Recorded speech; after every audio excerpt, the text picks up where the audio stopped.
Bonjour tout le monde, merci d'être là. On va encore, comme il est 9 heures, commençons. Vous êtes bien le 14 mai, vous êtes bien à la conférence Représenter le sexe féminin, Uncovering the Female Sexual Anatomy. Et nous sommes tous virtuellement à l'Université de Victoria. We acknowledge with respect the Lekwungen peoples on whose traditional territory the university stands, and the Sanghees, Esquimalt, and Saanich peoples, whose historical relationships with the land continue to this day. Et je le traduis, ça n'est pas une formule magique et ça n'est pas non plus une formule vide. Nous remercions avec respect le peuple Lekwungen qui accueille l'Université de Victoria sur ses territoires traditionnels, ainsi que les nations Esquimalt et Sanghees, dont les longues relations avec ce lieu n'ont pas cessé. En effet, je crois que je vous ai dit déjà à tous que je vis dans une île enchantée. Cette île enchantée n'est pas une découverte du XVIIIe siècle européen, elle était peuplée et nous sommes les invités de nos hôtes et aînés autochtones.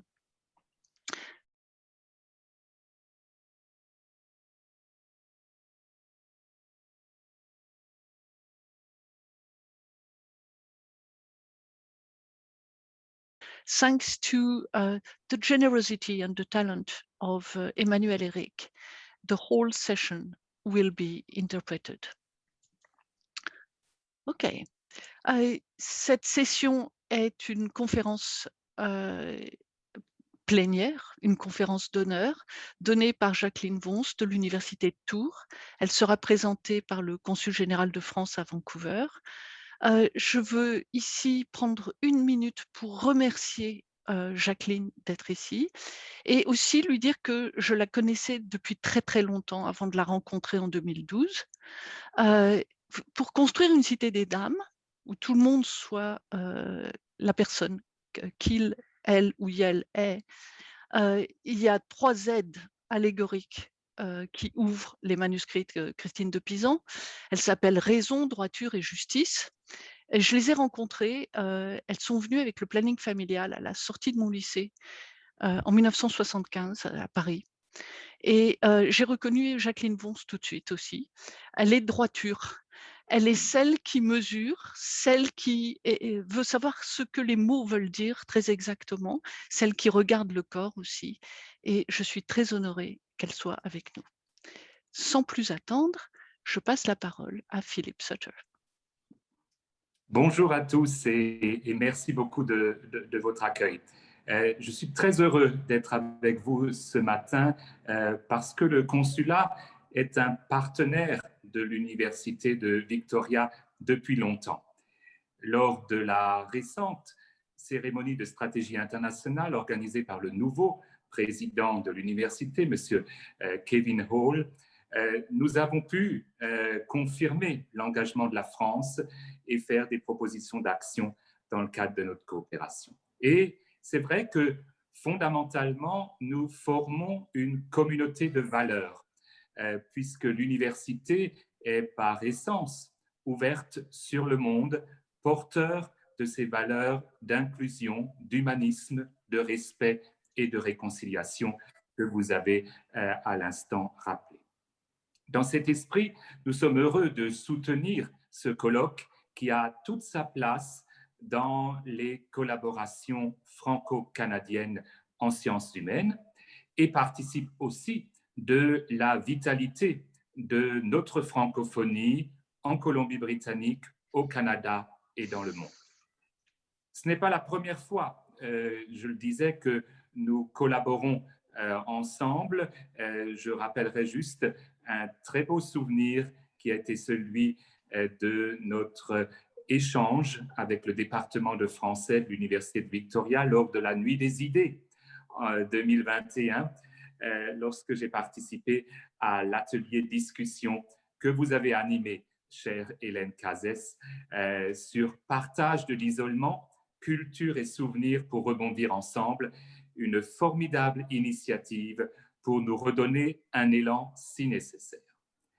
Effectivement, du 12 mai au 9 juin, Madame Cazès et son équipe, que je salue bien sûr, nous proposent une série de discussions et nous donnent l'occasion d'échanger sur la représentation du sexe féminin à travers les âges de la première modernité à l'époque actuelle. Et nous sommes convaincus, comme vous, que les dimensions politiques, culturelles, sociétales et communautaires de ces recherches sont des enjeux essentiels pour nous tous et pour l'avenir de nos sociétés. Je me réjouis aussi du large panel de ce colloque scientifique qui réunit des spécialistes de toutes disciplines, médecine, art, politique, histoire, littérature et philosophie. Je note avec grande satisfaction que parmi la vingtaine d'intervenants, hommes et femmes, aux tables rondes venues de tout le Canada, on compte et on ajoute, comme il se doit, 10 Françaises et Français et des Européens. C'est vraiment un formidable panel.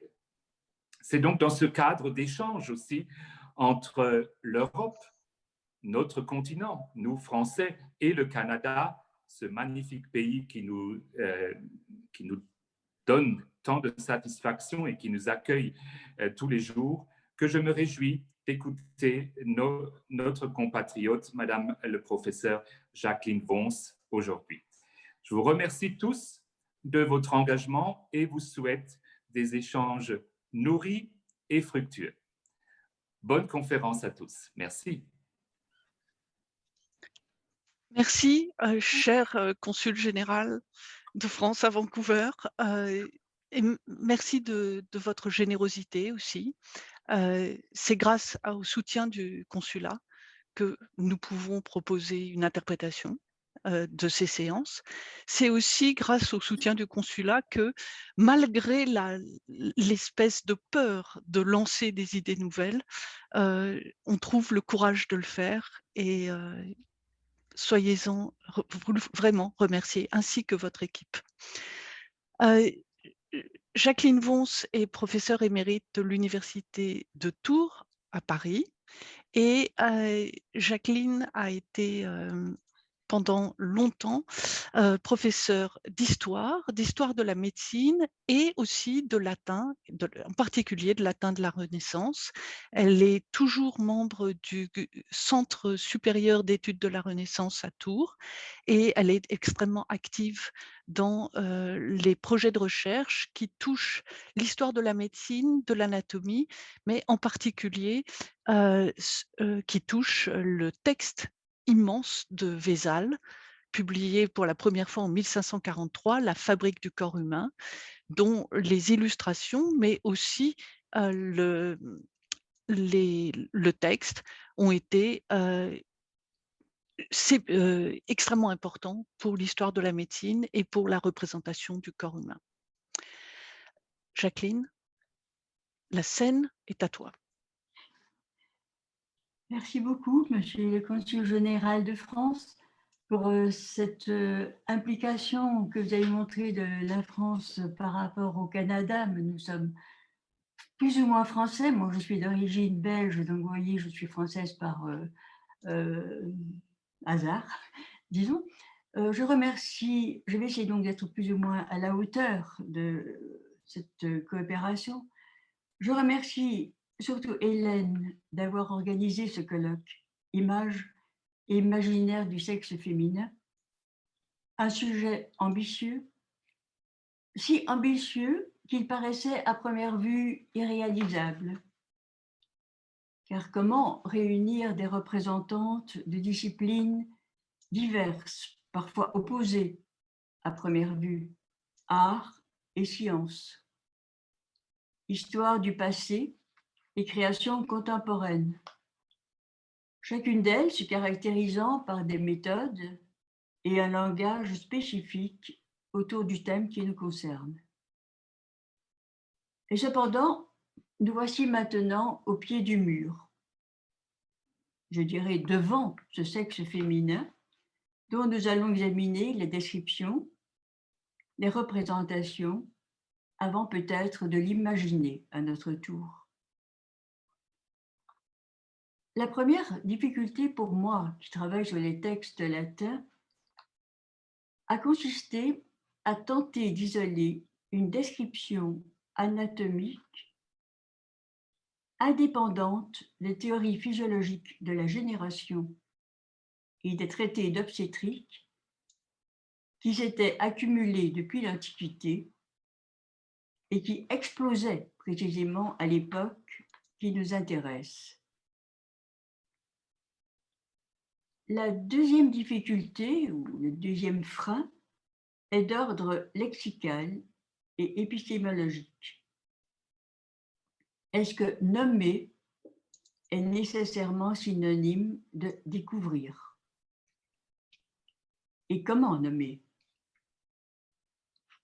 Alors, nous avons d'autres projets liés à Hélène et à ce colloque, car devant la multiplicité et l'apparente confusion des dénominations que nous allons rencontrer, depuis le XVIe siècle jusqu'à aujourd'hui, en latin comme en français, nous avons mis en place, avec Violaine Giacomotto Cara, un portail de recherche lexicale, Tota Mulier in Utero, sur le site du Centre de recherche Montaigne à l'Université de Bordeaux. Montaigne. Nous pourrons en parler d'ailleurs plus tard si vous voulez. Alors pour le moment, aujourd'hui, revenons donc à ce sexe féminin. Et avant tout, au sexe caché. Je m'étais sans doute imprudemment engagée en annonçant quelques textes d'anatomie. En fait, ces textes se sont révélés bien plus nombreux, en français comme en latin. Ils se sont révélés très répétitifs, mais intéressants pour comprendre le flux, puisque c'est le terme à la mode, le flux des connaissances par le biais des livres, plus que par celui de l'observation directe, en dépit des déclarations des uns et des autres. Alors, ma présentation ne pourra pas être exhaustive. C'est vrai que je vais me servir essentiellement des textes d'André Vézel, le De Humani Corporis Fabrica, publié en 1543 à Bâle chez Oporinus, son Épitomée ou résumé, publié en 1543 également, et accessoirement l'examen des observations de Fallope, publié en 1564. La diapo suivante. Ah. Oula. Ça va aller. Ça va. Alors, les deux premiers traités sont très bien illustrés. Et bien que tous deux décrivent l'homme, c'est-à-dire homo au sens général d'être humain, bien que les figures et les représentations iconographiques soient plus souvent masculines que féminines, l'épitomée inclut deux nus, deux beaux nus en vis-à-vis, deux belles anatomies de surface, accompagnées d'un lexique des parties externes du corps auxquelles correspondent des planches anatomiques également sexuées. La situation est plus complexe dans la Fabrica, en fonction même de la structure du traité. Nous regarderons surtout le 5e livre, consacré plus particulièrement à la dissection et à l'explication des organes de la digestion et à ceux sexués de la génération, mais des observations réparties dans les 7 livres en fonction de la matière traitée dans chacun d'eux mettent en évidence d'autres différences morphologiques liées au genre. Je vais vous donner quelques exemples. Oui, dans le livre 1, nous découvrons que la femme a autant de dents que l'homme. Ou encore que l'os du front féminin est unique comme celui de l'homme. Ou encore que la femme n'a pas été tirée de la côte d'Adam, car alors il manquerait une côte latérale à tous les hommes descendants d'Adam. Et pour expliquer la transformation bien acceptée à l'époque du sang menstruel en lait, il faut imaginer une veine, certains d'ailleurs une artère, entre l'utérus et le sein. Sans doute, dit Vézal, existe-t-elle, mais je ne l'ai pas vue. Autant de petites remarques dans les livres 1, le livre 3, le livre 4, qui créent une espèce de complicité entre l'anatomiste et son auditoire, qui fait sourire, mais qui, au-delà de la critique des philosophes antiques, au-delà de la critique de la tradition biblique, affirme la primauté de la dissection comme moyen de prouver la vérité du corps. Avant même d'entamer le protocole de dissection de l'abdomen, première partie du corps à être ouverte et explorée, pour de simples raisons de difficulté de conservation des viscères essentiellement, Vézal s'interroge, comme l'avait fait Galien, sur les raisons pour lesquelles l'abdomen est dépourvu d'os. Certes, des os à cet endroit gêneraient évidemment la digestion pour les deux sexes, mais elles seraient essentiellement néfastes aux femmes pendant leur grossesse, qui nécessite un grand volume abdominal. Je cite et je traduis immédiatement. Toute l'argumentation de Vézal repose sur l'absurdité d'imaginer que des os puissent s'adapter à cette enflure et retrouver ensuite leur position primitive pour protéger l'intestin et l'estomac. Cette histoire va revenir beaucoup plus tard, lorsque Vézal va critiquer ceux qui estiment que les os du pubis et du bassin s'écartent pendant l'accouchement, sur le même principe que des os, une fois écartés, ne peuvent pas retrouver spontanément leur position. Il s'oppose donc formellement à la conception ancienne de l'écartement des os du pubis pendant l'accouchement. Voilà un exemple qui nous montre aussi la difficulté de séparer une simple description d'organes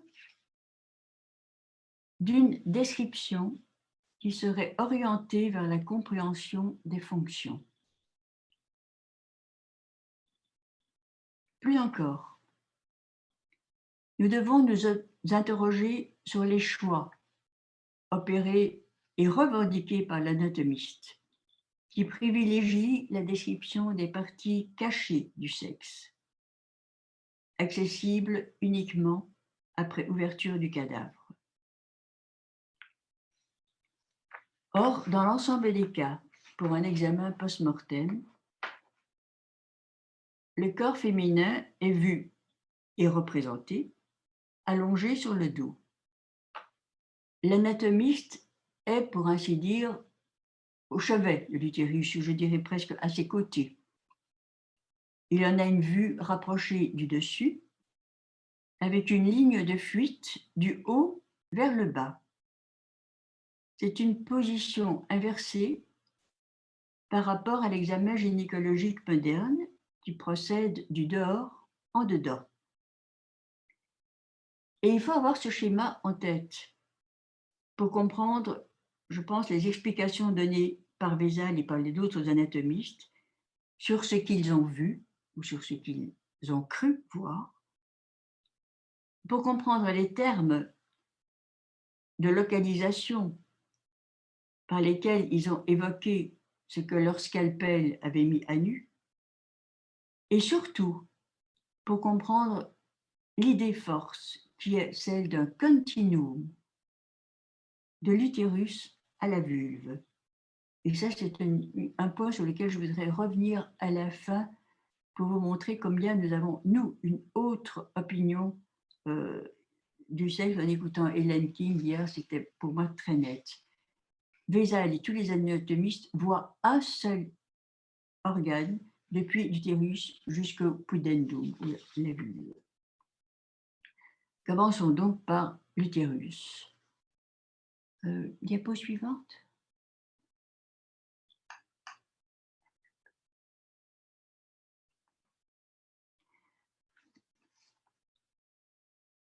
L'utérus constitue la partie essentielle du sexe caché. Seul, je dirais, l'anatomiste a le privilège de le voir et de le dire. Encore doit-il être compris des assistants à la dissection et des lecteurs.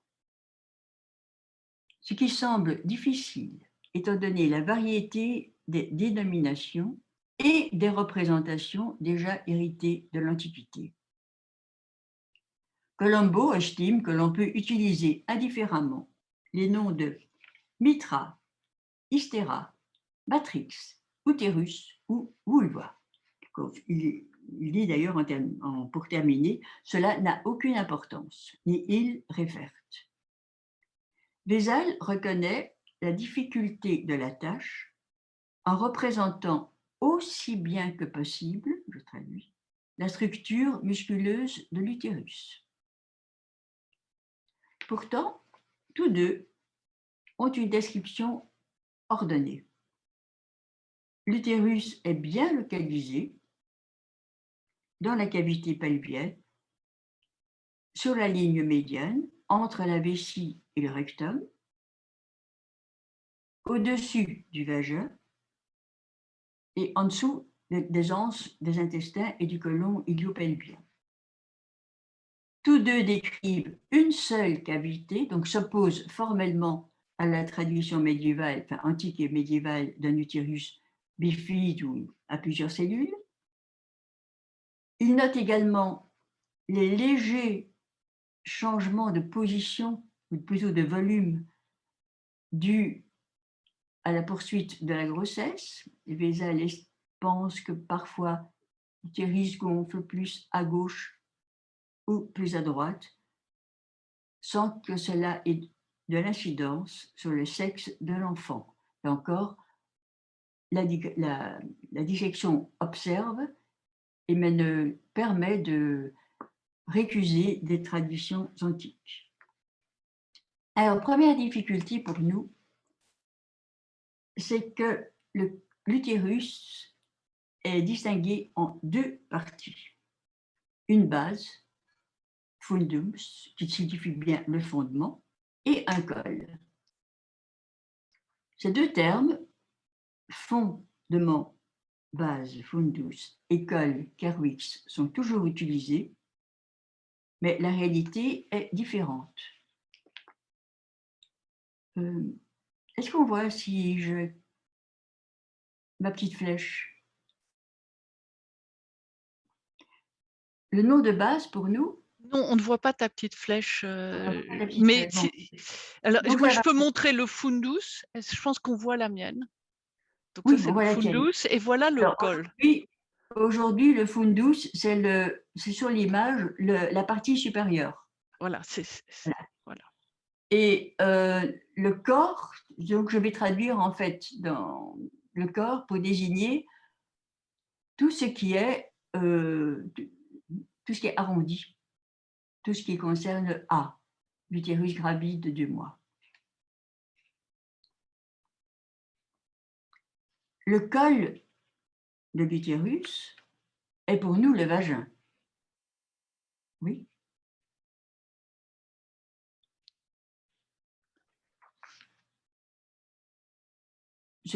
Donc, nous avons donc dans les textes des termes utérios, ouverture de l'utérus, qui constituait ici la séparation entre le corps de l'utérus et le vagin.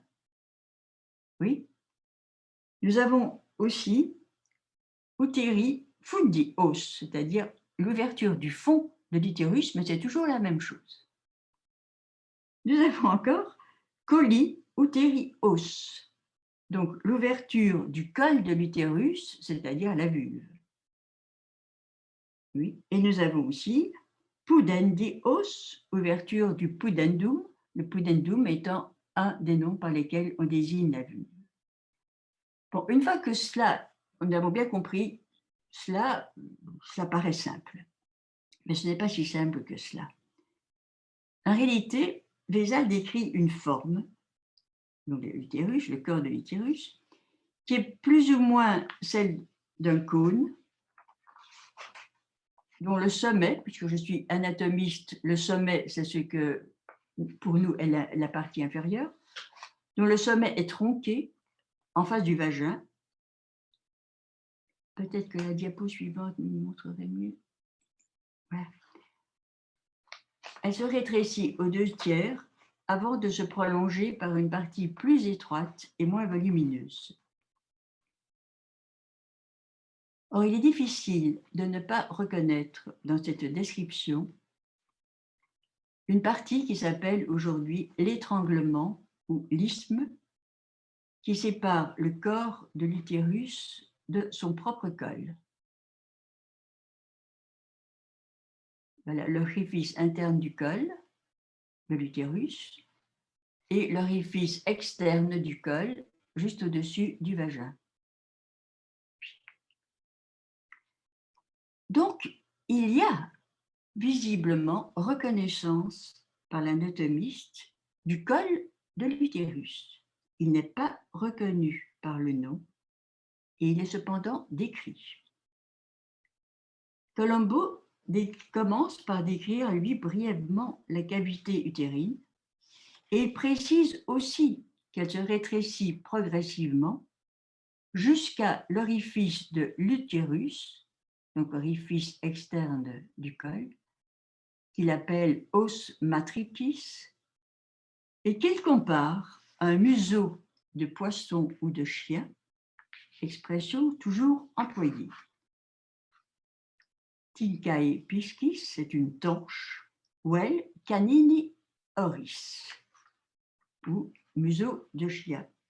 Or, hier, Hélène King nous a montré des ex-voto en terre cuite, dont l'un des deux avait une petite ouverture circulaire qui correspondrait à ce col de nullipare que j'ai trouvé, et l'autre avait visiblement un col de multipare en museau de tanche, c'est-à-dire, comme le décrit Vézal, l'extrémité inférieure du col utérin comporte une fissure, une scissure horizontale. Ce col est proéminent, il fait saillie dans la cavité vaginale. Vous avez l'illustration, pas très jolie, mais à droite, en haut, où on voit les plicae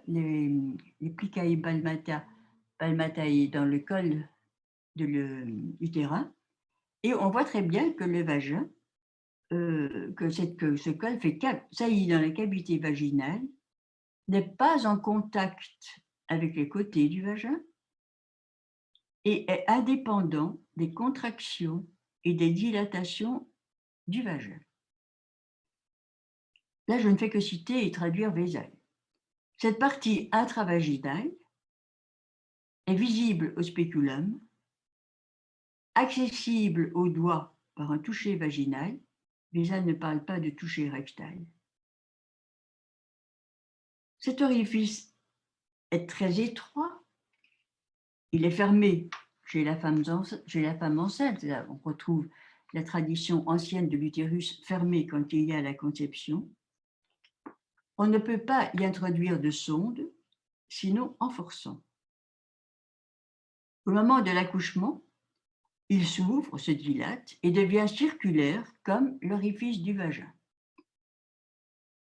Vézal note aussi qu'en cas de prolapsus utérin, ce qu'on appelait des descentes d'organes, il en a vu, dit-il, dans le col utérin, donc dans le vagin, et atteignant parfois la vulve.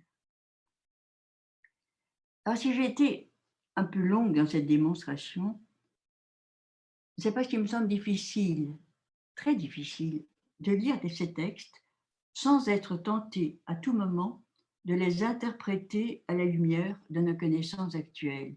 Et c'est un danger, parce que nous pouvons imaginer de voir ce qui n'est pas nommé, ce qui est peut-être décrit, mais on ne peut pas aller plus loin réellement que ces descriptions anatomiques parfois très précises, si l'on pense qu'elles sont faites à l'œil nu, et que nous sommes trompés en fait à cause des désignations.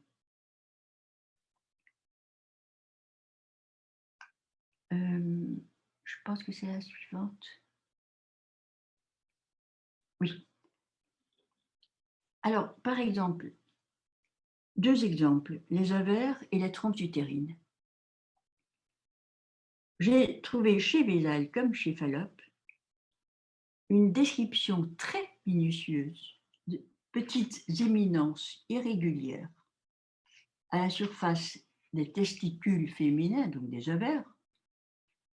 Ils ont observé tous deux de petites cavités, des sinus, remplies d'une humeur aqueuse dans la substance des ovaires. Et je cite, petites cavités comparées à des vessies qui, quand on les presse, font jaillir des petites fontaines. Alors, j'ai une amie qui est médecin généraliste à Tours qui m'a dit que ce sont probablement des observations faites sur des ovaires de vache. Effectivement, on voit très bien à l'œil nu sur un ovaire de vache des follicules primaires renfermés dans l'ovaire, constituant la réserve d'ovules non matures de la femme. Plus tard, quand Van Horn et de Graaf admettront l'existence d'œufs dans les ovaires, ils décriront également ces petites vessies, je cite, qui soulèvent la surface pour sortir. Mais néanmoins, de Vézal à de Graaf, tant qu'il n'y aura pas rencontre du spermatozoïde et de l'ovule dans la trompe, le canal, ce qu'on appelait la trompe d'Eustache, sera essentiellement un canal qui conduira le liquide, la semence féminine, plus tard l'œuf, jusque dans l'utérus où aura lieu la conception. Donc ce sont des petits sacs. Et on peut alors se demander si l'apparition du nom coïncide réellement avec une découverte. Je vais prendre ici l'exemple d'une erreur manifeste, probablement la plus manifeste, qui a consisté à attribuer à Fallope la découverte des trompes portant son nom. En fait, Fallope reprend en grande partie la description de Vézal. Il décrit le méa, et encore une fois, le mot méa n'est pas synonyme de vaisseau, c'est bien un conduit, un ductus, à partir de l'angle obtus ou corne du corps utérin, près de sa base, donc pour nous, en haut, jusqu'à son extrémité frangée ouverte, comme le pavillon d'une trompette en cuivre.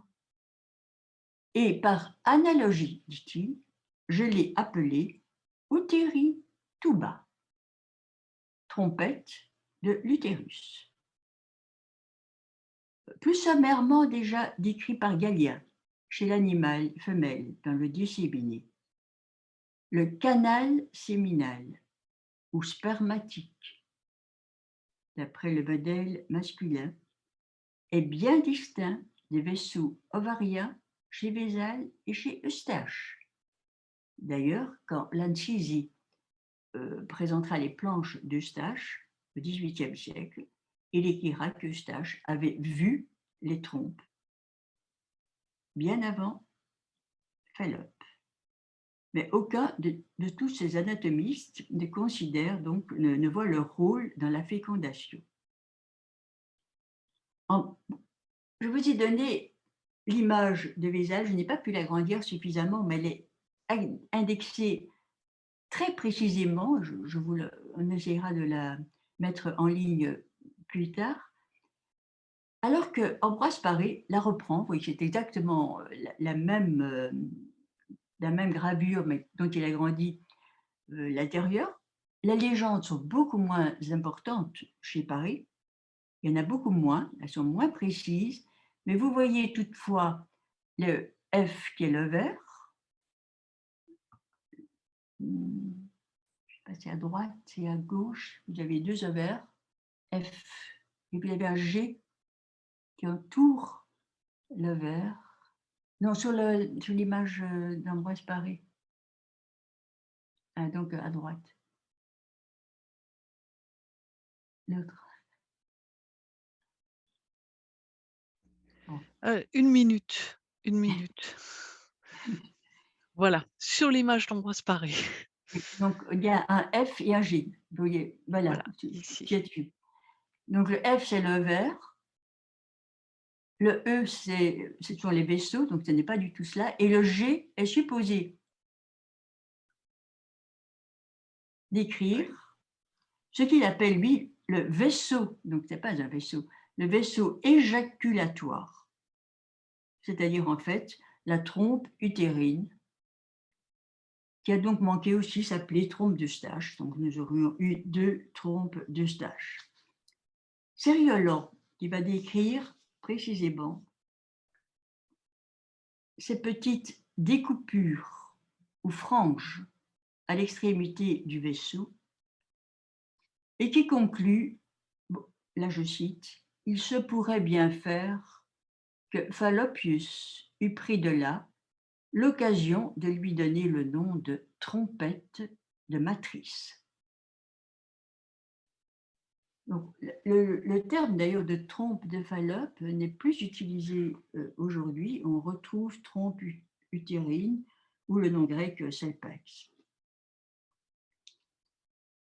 Je reviens à l'autre extrémité du corps utérin. Je vous demande, on peut revenir à la précédente, s'il te plaît? Non, encore la précédente, pardon. Oui. Et on peut se demander pourquoi on n'a pas distingué l'utérus du vagin. Je pense que l'idée, cette non-distinction repose sur cette idée de continuum. Et en effet, si on ouvre la face antérieure du vagin, qui s'adapte comme une espèce de cupule, antérieure c'est en haut là, autour du col. On a vu cela également. C'est très compliqué, je n'ai pas la main sur l'image, excuse-moi. Oui, on va prendre la suivante, la 8. Voilà, là on le voit mieux, je crois. Donc on voit très bien sur la gravure que le vagin s'adapte comme une cupule autour du col utérin. Si on ouvre l'avant du vagin, à cet endroit précis, on peut comprendre le texte de Vézal, dont finalement la description me semble plus fine qu'il m'avait semblé au départ. Il note 2 faces, antérieures et postérieures, qui sont appliquées l'une contre l'autre. Il note des rugosités vaginales transversales, ce qu'on appelle aujourd'hui toujours les rugae vaginales. Il note que l'organe peut se dilater, qu'il évolue au cours des ans. Il note également la présence de petites éminences, de petites chairs cutanées à son orifice. Nous allons y revenir tout à l'heure. C'est donc l'analogie avec un col est finalement assez compréhensible. Il reste que c'est Colombo, le premier, à ma connaissance du moins, qui va comparer le vagin à un fourreau pour la verge vaginale. Je ne sais pas si on y gagne vraiment en tant que dans notre identité féminine à être un fourreau, mais enfin bon. C'est aussi le premier anatomiste qui localise le plaisir féminin et qui va lui donner un support organique indépendant du plaisir nécessaire à la conception et indépendant de celui que la femme doit éprouver lors de l'éjaculation de la semence féminine et de l'ouverture de l'orifice utérin. Donc là, je voudrais revenir à la gravure 6, voilà.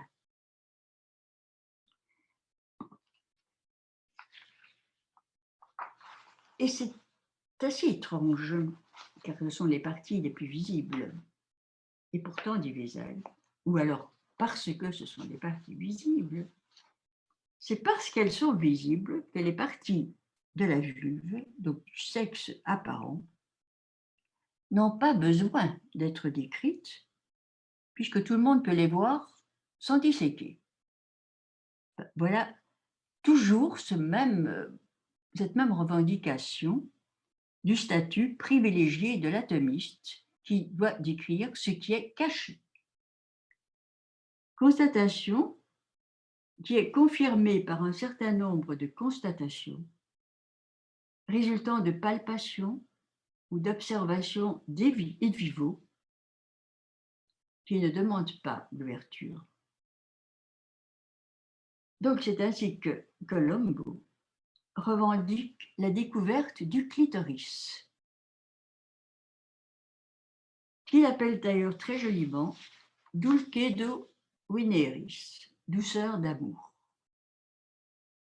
Il le considère comme le siège du plaisir féminin indispensable pour que la conception ait lieu, mais pendant l'acte d'amour, et il va même jusqu'à donner, je dirais, le mode d'emploi pour le titiller.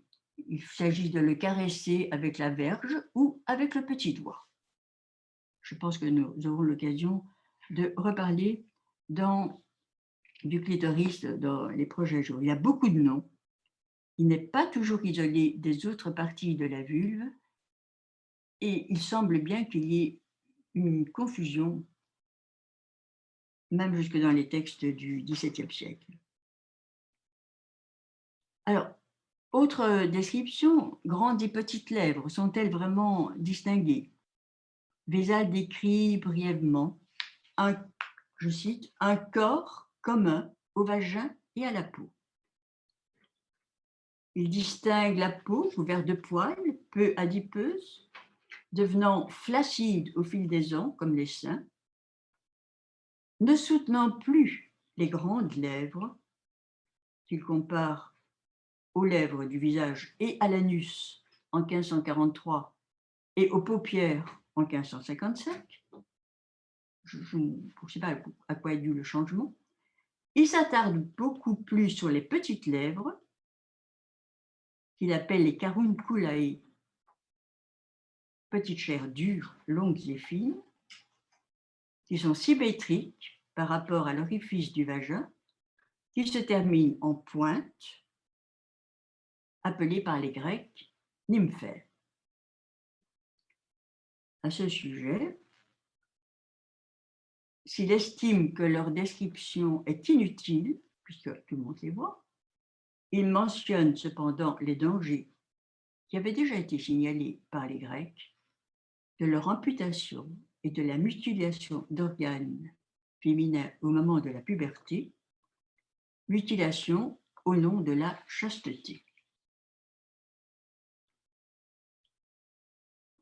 Il me semble, et ce sera la dernière partie sur laquelle je voudrais insister, il me semble qu'à partir de 1555, 1550 peut-être, c'est difficile de préciser vraiment la date, on observe un changement d'orientation dans la description du sexe féminin, dans lesquelles vont interférer des notions de morale, des histoires de cas rares, l'apparition de normes et de règles sociétales.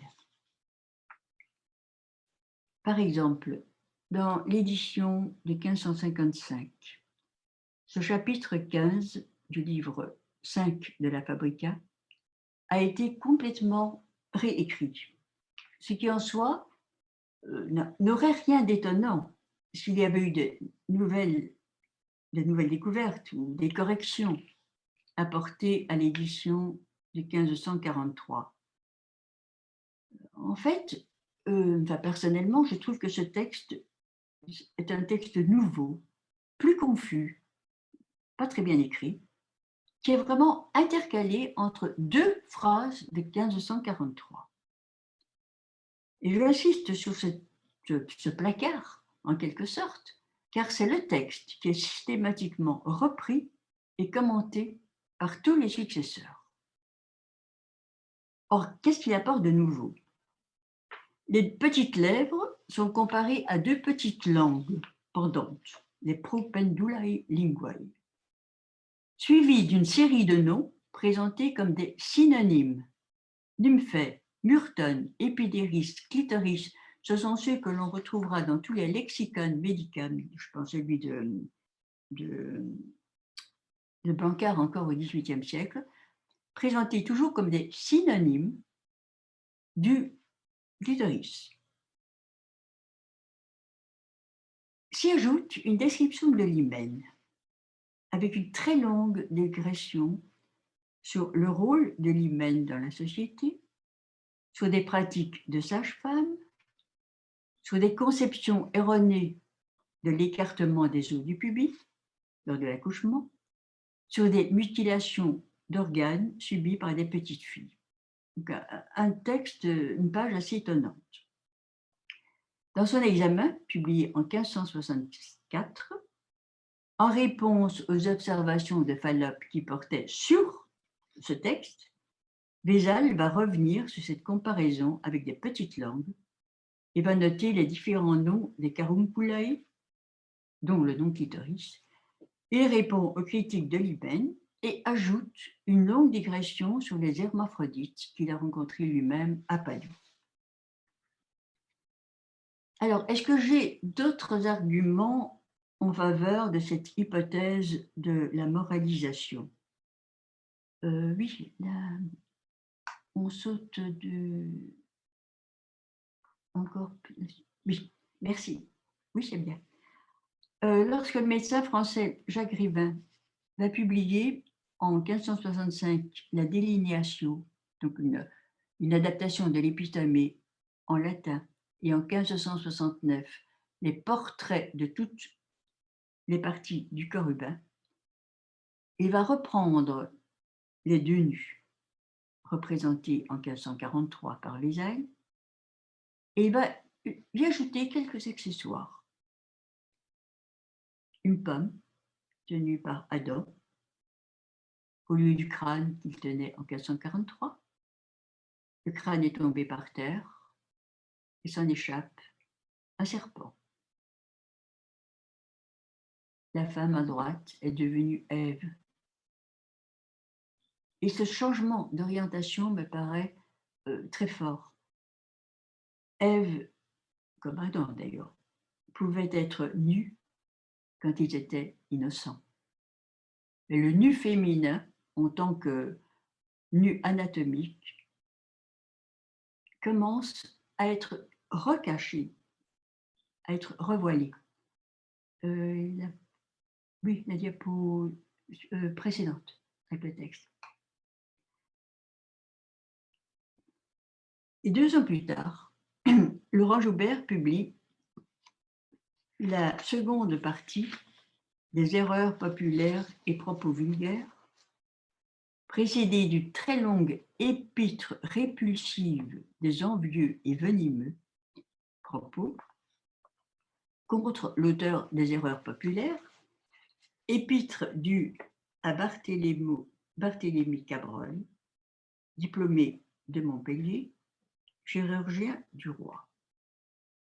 Ni lui, ni Joubert, dit-il, ne peuvent comprendre les dénominations utilisées par les sages-femmes pour désigner toutes les pièces, j'insiste sur le mot, du sexe féminin, mais ils peuvent en montrer 16 ou 17 lors des anatomies publiques, dont il récite les noms dans l'ordre où ils se présentent, depuis l'os barré, le pubis, la dame du milieu, l'hymen, le tentigo, nommé d'après Fallope, qui est comme une verrue au-dessus de la motte,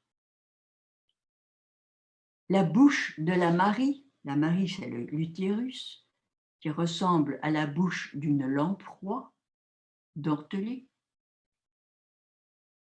laissant de côté, dit-il, les ovaires et vaisseaux spermatiques, d'autant que ces parties-là sont par derrière, cachées à notre vue, si on ne fend le ventre. Tout le demeurant est manifeste et voyable en la femme entière, sans lui faire aucune incision. Je voudrais mettre cette phrase en opposition avec la phrase que je vous avais citée de Vézal. Puisque ces parties sont visibles sans qu'on les dissèque, elles ne demandent pas d'explication détaillée. Mais ce n'est pas seulement une opposition entre deux textes, il s'agit, je pense, d'une opposition entre deux conceptions du sexe féminin. Pour Vézal, l'essentiel est caché, et c'est le rôle de l'anatomiste d'expliquer. Le mot et narratio est très fort, il faut détailler, il faut expliquer ce qui est invisible. Au contraire, pour Cabrol, ce qui est l'important, c'est visiblement ce que l'on voit, mais alors comment le nommer? Tous les termes qu'il utilise, ce sont des termes de matrone, donc de sage-femme. Or, dit-il, je n'entends pas les termes des matrones et par conséquent, je ne sais les appliquer aux susdites parties. Ainsi est consommée la rupture entre le sexe caché et le sexe visible, plus exactement une cassure entre deux mondes et deux langages. Au continuum du sexe féminin, tenté par les anatomistes écrivant en latin, s'opposent les pièces imagées dans le langage commun vernaculaire. L'hymen, la dame du milieu, s'impose comme barrière entre le dehors et le dedans, pour reprendre le titre d'un article d'Yveline, Berrios Salvador, que nous allons citer tout à l'heure, dans ce que j'appellerais, moi, l'en-deçà et l'au-delà. La virginité et la pudeur devenant progressivement des sujets de thèse ou des questions d'école. Alors permettez-moi de terminer par une anecdote. Il y a de cela plusieurs années, au siècle dernier, avec le planning familial, nous faisions des interventions dans les collèges et lycées, dans le cadre de l'éducation sexuelle, pour faire connaître les moyens de contraception. Nos séances avaient généralement lieu en l'absence de l'enseignant. Et les élèves avaient le droit de poser librement toutes les questions concernant la sexualité, l'anatomie. Nous étions généralement en binôme, un médecin, un professeur. Lorsque nous abordions l'anatomie du sexe féminin, une gêne était perceptible. Il y avait implicitement, quelque part, une barrière, un peu à l'intérieur du corps, mais quand même assez près des organes externes, sans savoir très bien où la situer, et même si son existence était admise par tous. Les garçons s'intéressaient surtout à ce qui était en deçà de la barrière, donc en deçà pour eux, à l'extérieur. Et ils se préoccupaient assez peu, il faut bien le reconnaître, de ce qui se passait au-delà. Les filles étaient tout autant intéressées par les organes externes, mais elles étaient surtout soucieuses de ce qui risquait d'arriver si l'on franchissait la barrière. Et elles voulaient apprendre comment reconnaître cette barrière. Et c'était généralement le moment où les où les paroles se libéraient. Est-ce qu'on saigne? Est-ce que ça fait mal? Est-ce que je peux mettre un tampon? Autre récit de situations vécues, généralement d'ailleurs attribuées à d'autres, j'ai une amie qui, ou des mises en garde, des interdits parentaux, mais la barrière de l'hymen était visiblement et restait un frein entre l'au-delà et l'au-deçà. Alors, aujourd'hui, bienvenue donc dans ce nouveau monde, dans cet immense champ de recherche qui va être exploré lors des prochains jours. Merci encore à Hélène de nous permettre de nous réunir et d'échanger à ce sujet. Merci surtout pour les interprètes, pour leur patience, pour leur talent. Thank you very much to interpreters. Thank you. Merci Jacqueline, merci de cette intervention qui est aussi rigoureuse que l'on pourrait le souhaiter, et aussi qui est d'une sobriété qui nous apprend beaucoup. En effet, il est très facile de passer sur les détails qu'on ne comprend pas beaucoup. Je dois dire que lisant le texte de Vézal de 1543, sans Jacqueline au départ, j'ai été perdue, je dirais, entre en dessus, en dessous, à droite, à gauche, en deçà. C'est un texte qui exprime le désordre, qui exprime l'enchevêtrement, l'ignorance aussi. Hein, Vézal se plaint beaucoup de ne pas avoir observé assez de corps féminins. Et cette conférence, chère Jacqueline, a éclairé pour nous les chemins de l'observation de Vézal et aussi sa situation. La situation de Vézal dans une Europe qui est en effervescence à propos du corps féminin, et qui a aussi l'impression, dans les années 1550-1560, d'avoir ouvert une boîte de Pandore, littéralement, c'est-à-dire un savoir qui remet en cause les frontières entre les corps masculins et féminins qui étaient à ce moment-là identitaires. Je vous propose à tous d'ouvrir vos caméras, vos micros et de participer à ce débat. Comme vous le voyez avec le petit globe interprétation, il reste accessible en anglais pendant nos questions. N'hésitez pas à mettre vos micros, vos caméras et à intervenir. Hélène, Oui, s'il te plaît. C'est Michel Clément. Est-ce que tu peux remettre nos caméras quand tu l'as coupée toi-même? On ne peut pas la remettre. je vais le faire un par un.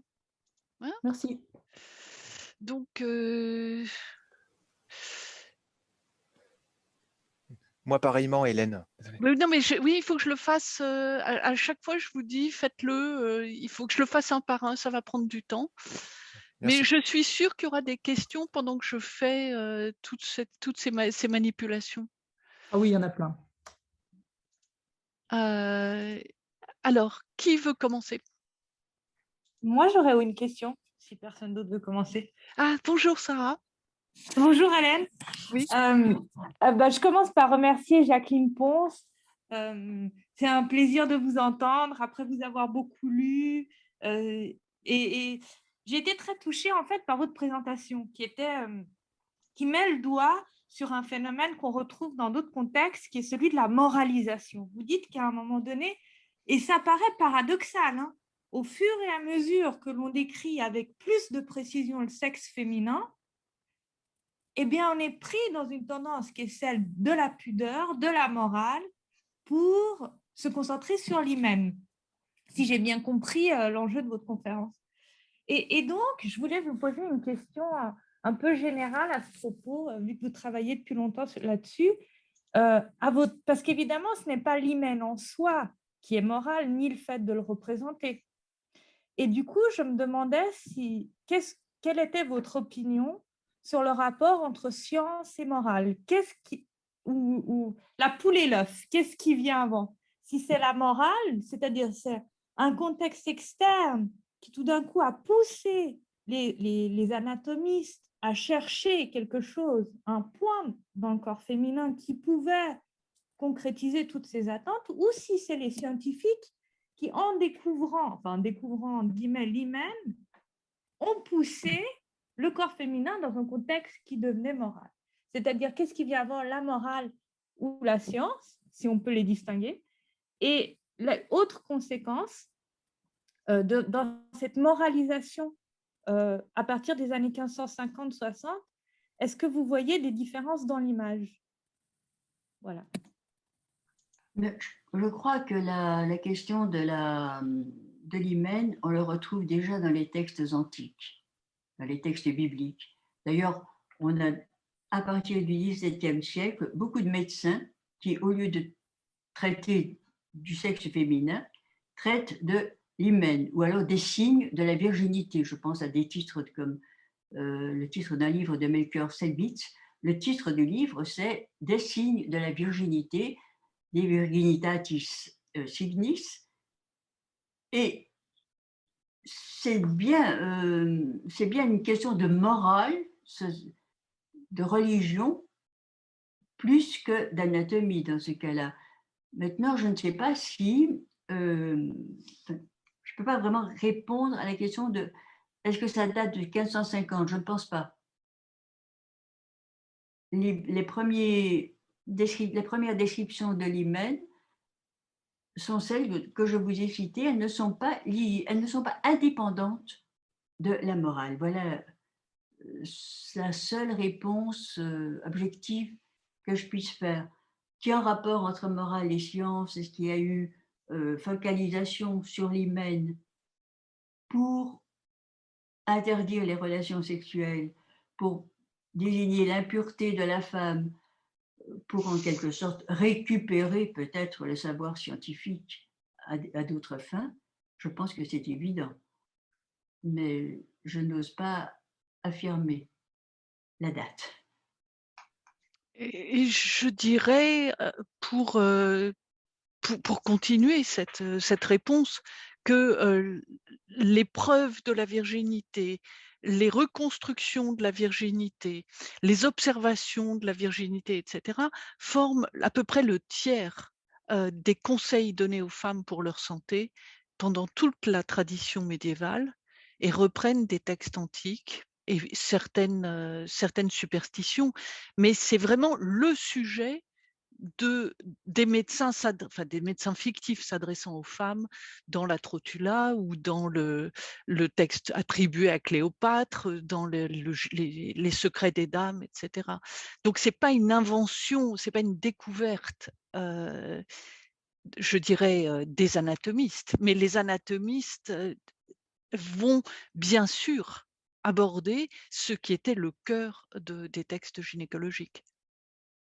Je pense aussi qu'au XVIe siècle, on a aussi toute une série d'institutions, donc de règles pour les filles, comme il y en avait eu des institutions d'éducation pour les garçons, je pense à Erasme, ou des différents traités de morale dans lesquels on leur conseillait effectivement la virginité, l'obéissance, etc. Donc, l'hymen jouait ce rôle de barrière, et je pense que dans la mesure où toutes les histoires, là je pense à la littérature, de fausse virginité ou de sang qu'il fallait absolument mettre dans un petit sac pour le jour des noces, pour que le mari ait bien l'impression qu'il avait défloré sa jeune épouse et qu'elle était vierge, tout ça va dans le même sens.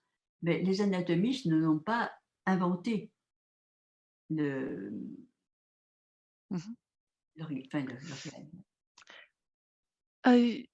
Merci. Je passe la parole à Anna Julia Gramenzi, qui est notre conférencière demain. Et Anna Julia. Bonjour, bonsoir pour moi, je suis en Italie. Merci, professeur. Bon, très intéressant, fascinant.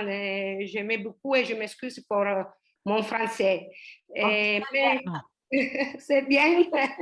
Et je voudrais en commun, parce que j'ai lu que Vesal s'est trompé sur la vascularisation de la partie droite et de la partie gauche de l'utérus et des testes, des ovaires. Mais je pense que non, qu'il était correct la description pour justifier que la part droite est la part correcte.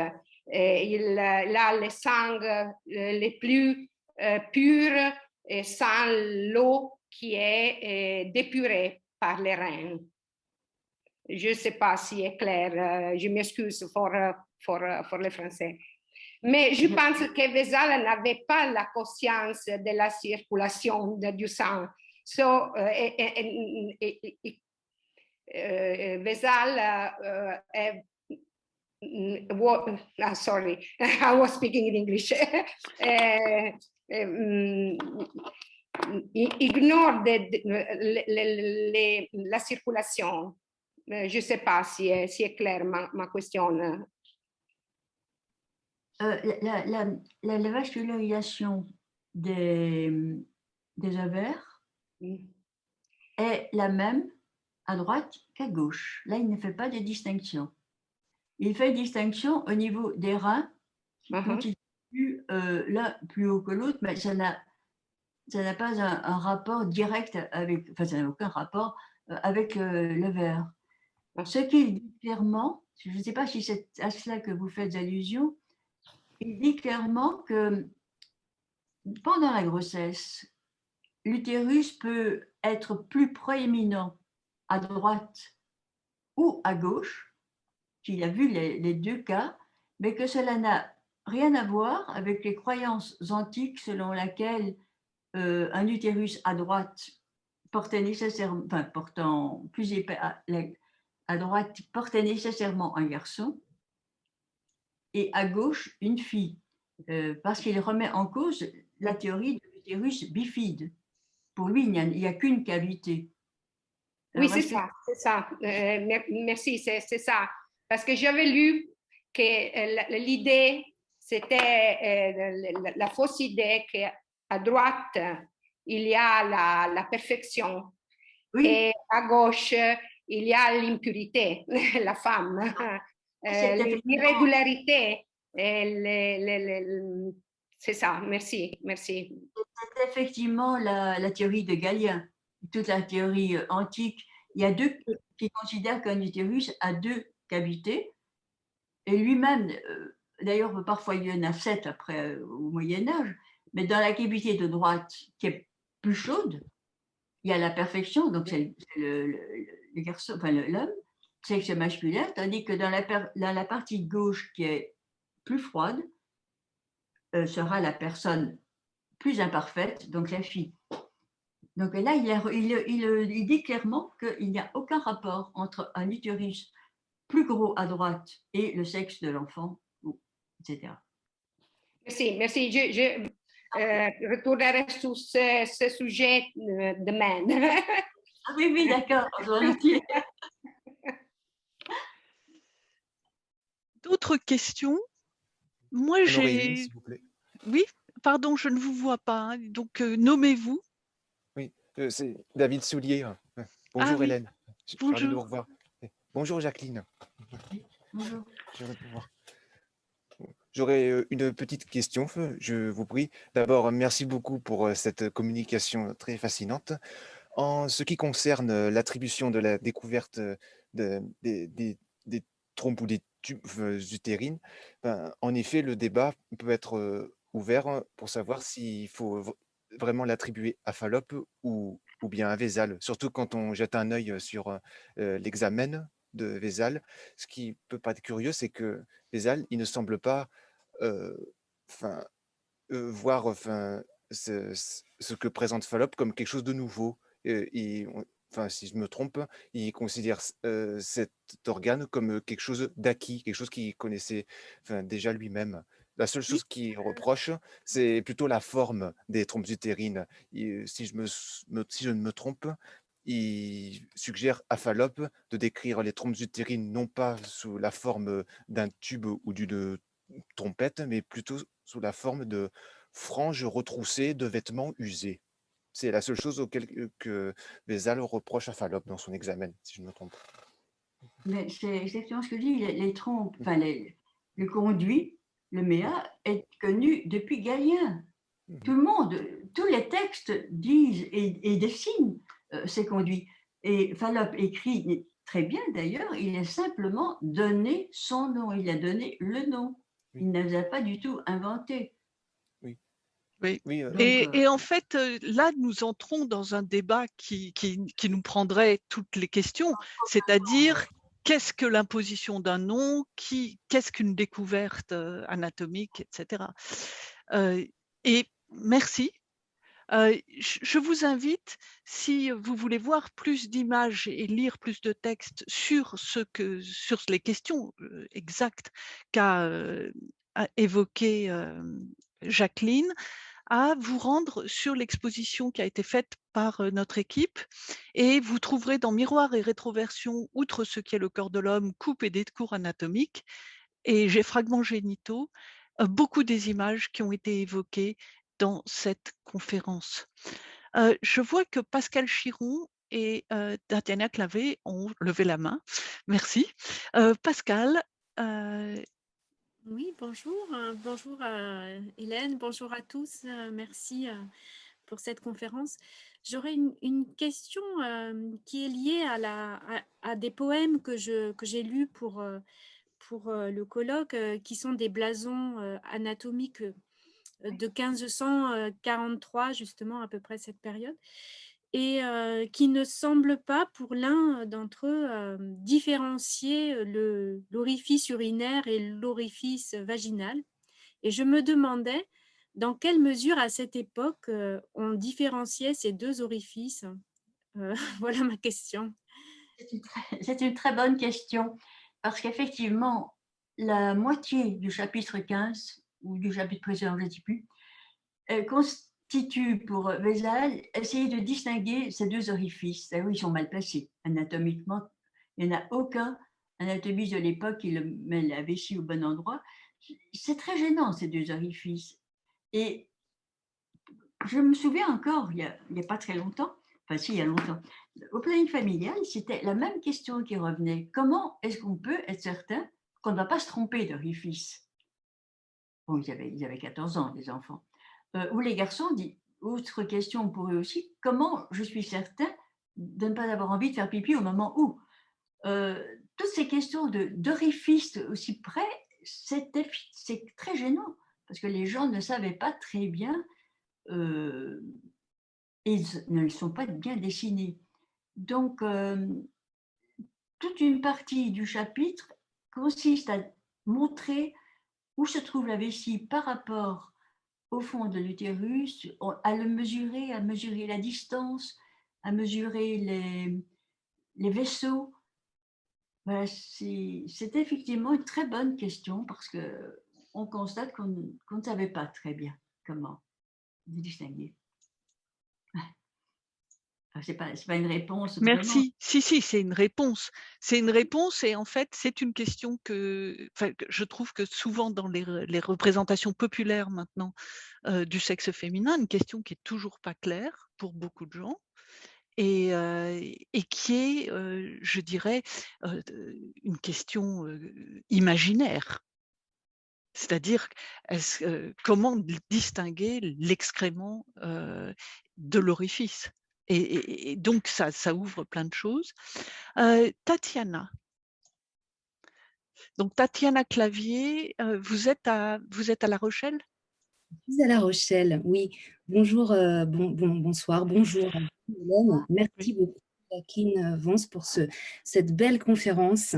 Je m'interroge sur la question précisément de ces langues, de ces petites lèvres comparées à deux langues. En 55, dans cette réécriture, dans ce placard à la Fabrica, j'ai trouvé dans des textes misogynes de la querelle des femmes le lien entre le bavardage des femmes et la présence de ces deux langues. Les femmes sont bavardes parce qu'elles ont deux langues langue.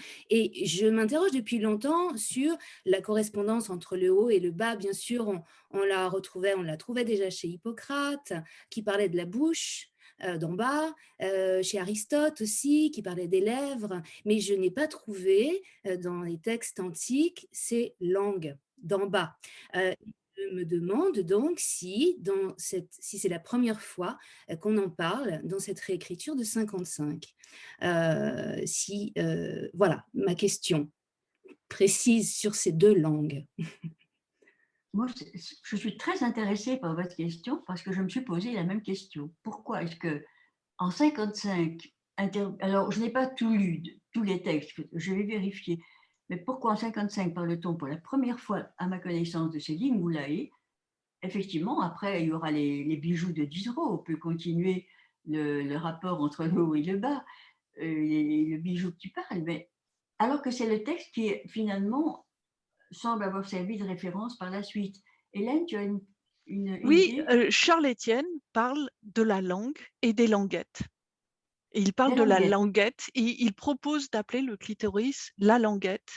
Oui, Et mais pas il les- dit à placer entre les lèvres. La c'est déjà, languette qui ouais. est entre les lèvres, et c'est 1545, mais certainement écrit en 1539. Et je pense que ça vient de Berengario da Carpi, mais j'ai toujours pas compris ce que Berengario appelait la petite langue. Et donc là, ce serait 1521. Parce Mais que déjà avant, au là, 15e. comme Déjà avant ligne- au 15e, voilà. Ouais. Donc Oui, là, vraiment, et dans les textes pour les dames, dans les secrets des dames, on parle de la bouche d'en bas et de sa langue et de ses cheveux aussi. Donc c'est une espèce de gorgone hein, avec une énorme bouche. Alors peut-être pas en médecine, mais en tout cas dans le langage plus trivial, plus familier, le sexe féminin associé à une langue, on l'a dans le DMF, donc on l'a à la fin du Moyen-Âge déjà, 14e, 15e. Dans les énigmes, Bruno Roy avait publié des énigmes où il y a cette histoire que Tatiana rappelait, pourquoi est-ce que les femmes ont deux langues ? Une en haut, une en bas, parce qu'elles sont très bavardes. Ça, c'est une vieille énigme qui tourne déjà au 15e et qui est déjà imprimée au moment des incunables. Donc, l'histoire de la langue, c'est attesté dans les dictionnaires déjà au moins au 15e. Alors, je ne sais pas si c'est de là que ça passe à la médecine ensuite. C'est bizarre le trajet. Je me demande, oui, dans quel sens cette métaphore circule. Il me semble avoir lu, alors j'en reparlerai, j'aurai l'occasion, dans les Lamentations de Mathéolus, qui date de la fin du 13e. Donc, voilà, nous aurons l'occasion sans doute d'en reparler. Merci en tout cas. Merci de vos questions et de votre présence. Y a-t-il d'autres questions? Oui, mais je peux bien poser une question. Oui. Une question à Jacqueline Donc, Bons. Michel Clément, tu es à Lyon. À Lyon. Oui. Sur le moment de la moralisation que vous placez vers 1550-55, et Grévin, évidemment, le magnifique exemple de Grévin. Alors, deux petites questions. Grévin, est-ce que ça n'est pas en partie parce que c'est un calviniste, qu'il réagit avec sa pomme et son serpent? C'est un médecin, mais c'est un calviniste, c'est surtout un calviniste.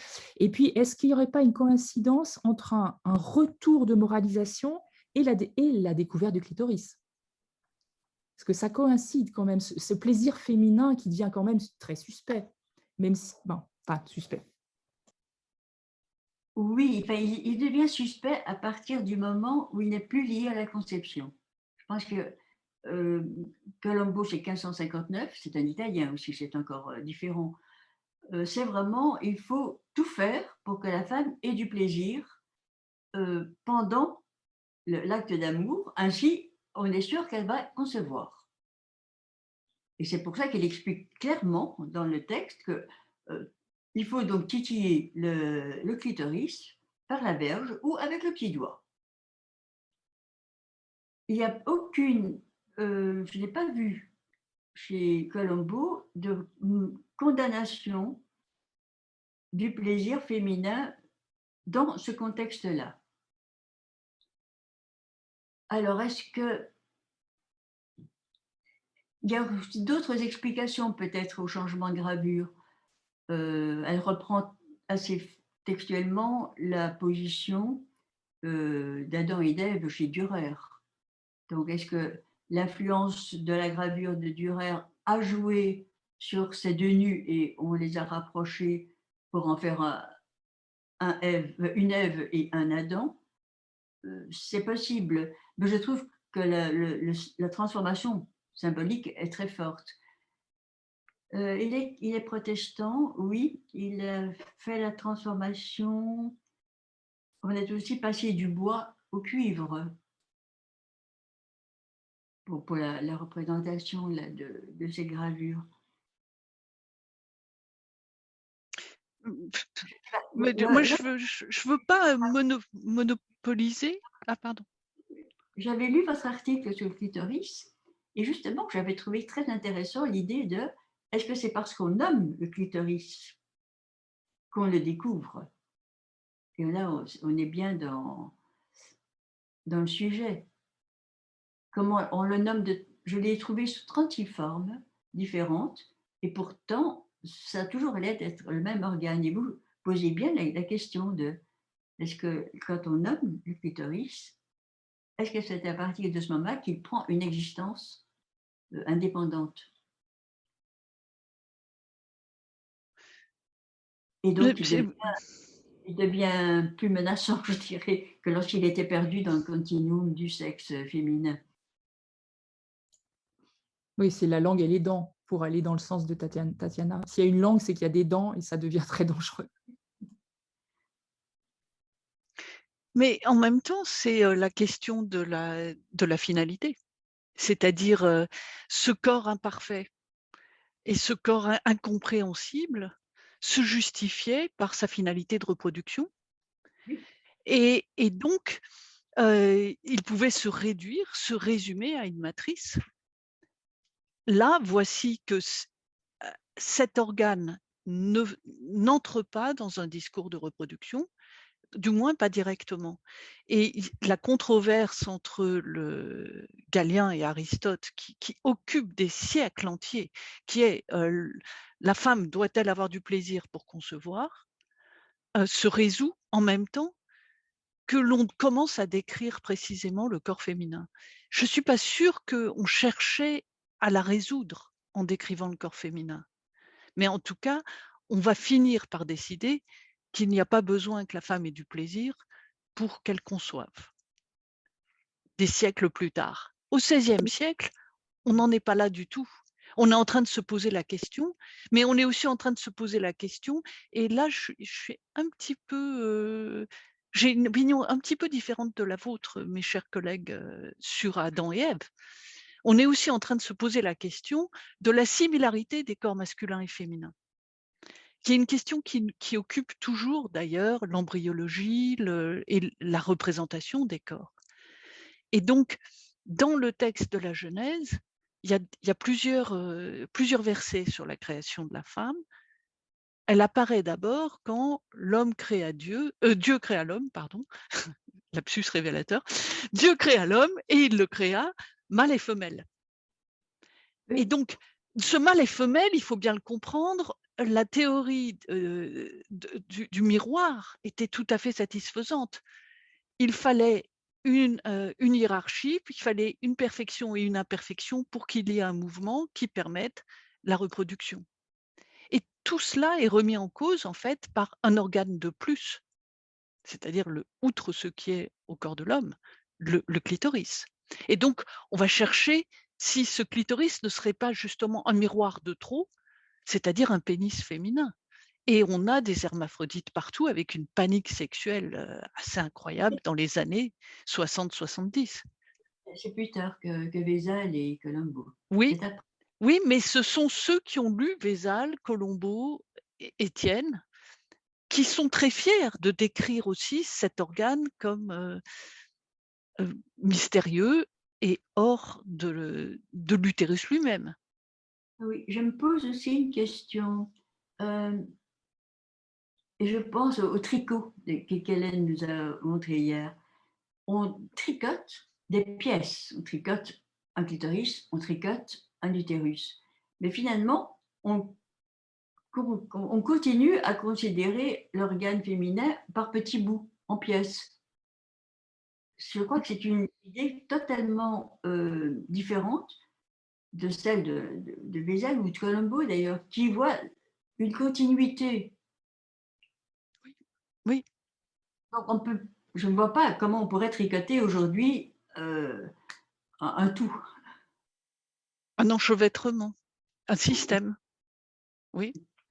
Je vous invite à commenter et à compléter l'exposition que nous avons faite en ligne et qui est donc écrivez-nous, on mettra les images et les commentaires que vous voulez.